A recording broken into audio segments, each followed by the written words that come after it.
Hello students, welcome in my channel The Master Tutorial। तो student जो हमारा आज का टॉपिक है that is inelastic collision and coefficient of restitutions. Now student आप देख रहे हैं दैट इज टू बॉडीज हैं। यहाँ पर मैंने बॉल शो की है। Ball A mass m1, initial velocity that is u1। Ball B इसका मास दैट इज हमने लिख लेते हैं यहाँ पर m2, इनिशियल वेलोसिटी u2। अब स्टूडेंट ये ऐसे जा रही हैं, you are also looking on the screen. अब टक्कर कब होगी? यदि u1 greater than u2,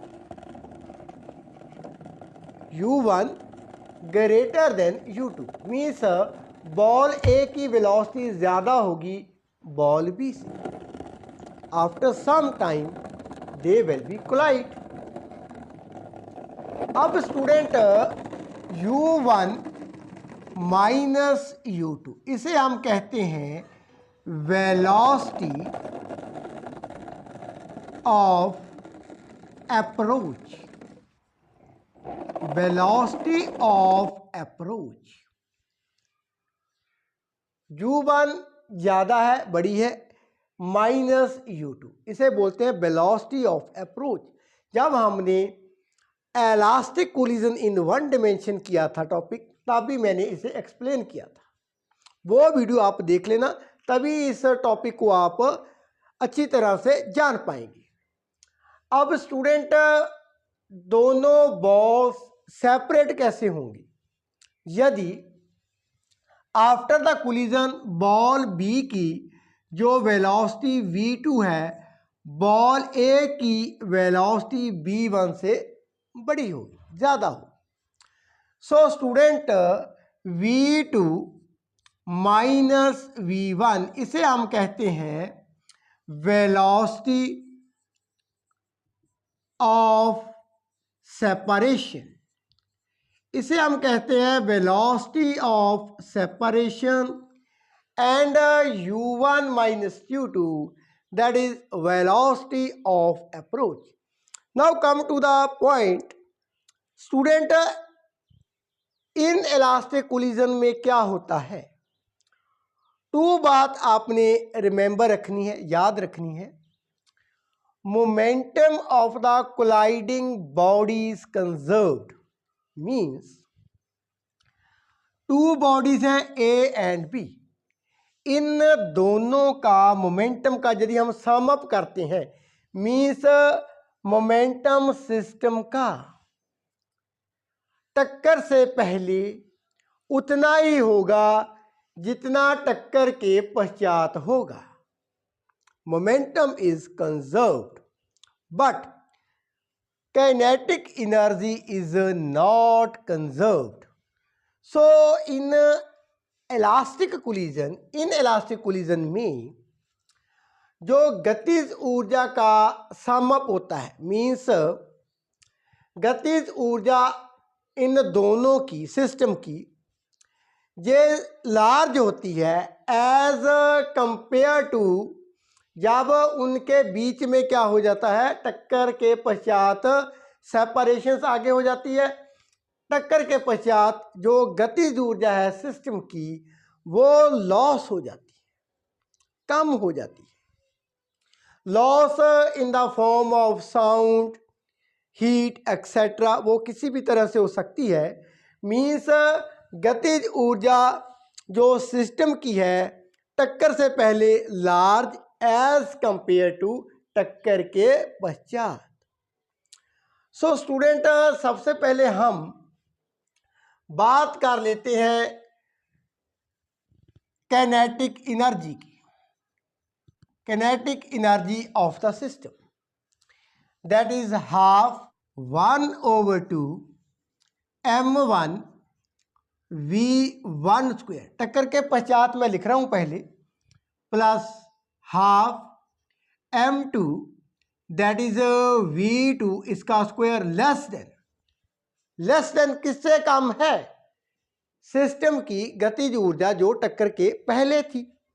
so 1/2 that is m1 u1 square plus half m2 u2 square. अब 1/2 तो सभी में से कॉमन है, सो ये कैंसिल हो जाएगा, आप कॉमन कर लेना and then it will be cancel. Now m2 की टर्म, ये भी m2 की टर्म है, लेफ्ट हैंड साइड ट्रांसपोज कर देते हैं, इसको राइट हैंड साइड ट्रांसपोज कर देते हैं। सो स्टूडेंट यहां पर m2 v2 का स्क्वायर माइनस m2 u2 का square less than m1 u1 square, and इसे राइट हैंड साइड ट्रांसपोज किया minus m1 v1 square. So taking the m2 common, यहां से m2 मैंने कॉमन निकाल लिया, v2 का स्क्वायर माइनस u2 का स्क्वायर लेस देन, यहां से m1 कॉमन कर लिया, u1 square minus v1 square, इसे मान लेते हैं इक्वेशन नंबर 1। अब स्टूडेंट बात कर लेते हैं मोमेंटम की। मोमेंटम क्या होता है? कंजर्व होता है सिस्टम का, मींस इन इलास्टिक कोलिजन में मोमेंटम कंजर्व रहता है, वो उतना ही होगा जितना टक्कर से पहले है उतना ही टक्कर के पश्चात। सो टक्कर से पहले का लिख लेते हैं यहां पर m1 u1 plus m2 u2 equal to m1 v1 plus m2 v2। Now student यहां मैं क्या करता हूं, m1 v1 को लेफ्ट हैंड साइड ट्रांसपोज कर देता हूं, m2 u2 को राइट हैंड साइड ट्रांसपोज कर देता हूं। So this is becomes m1 u1 minus m1 v1, ये कर दिया हमने, इसे लेफ्ट हैंड साइड इसे right hand side, m2 v2 minus m2 u2। ठीक है, तो आगे हम क्या करते हैं, यहां से m1 कॉमन, यहां से m2 कॉमन कर लेते हैं। सो m1 that is u1 minus v1, यहां से m2 कॉमन किया v2 माइनस u2, इसे और ही अरेंज कर लेते हैं, इसको इधर लिख लेते हैं, इसको इधर लिख लेते हैं। So m2 that is v2 minus u2 equal to m1 that is u1 minus v1। ये रही हमारी इक्वेशन नंबर 2। अब मैं क्या करता हूं, इक्वेशन 1 को डिवाइड कर देता हूं इक्वेशन 2 के साथ। तो ऑन डिवाइडिंग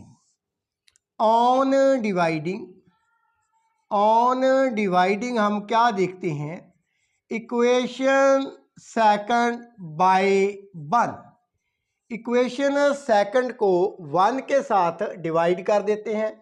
सो m2 लिख लिया मैंने, यहाँ पर v2 square minus u2 square कर दिया less than m1 and u1 square minus v1 square, इसे डिवाइड किया, लेफ्ट हैंड साइड के साथ राइट हैंड साइड के साथ डिवाइड हो जाती है।